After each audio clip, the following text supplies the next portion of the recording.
ভিডিঅ'টো লাষ্টত মই জনাই দিওঁ যে মই চেন্নাইলৈ গৈছিলোঁ মোৰ শৰীৰটো এবাৰ ভালদৰে চিকিৎসা কৰাবলৈ, যিহেতু মই বিগত ছমাহ ধৰি থাইৰয়ডৰ সমস্যাত ভুগি আছোঁ।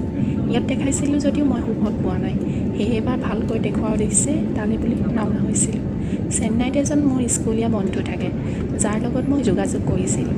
সিয়ে আগতীয়াকৈ মোৰ ডক্টৰৰ ওচৰত এপইণ্টমেণ্ট লৈ গৈছিল।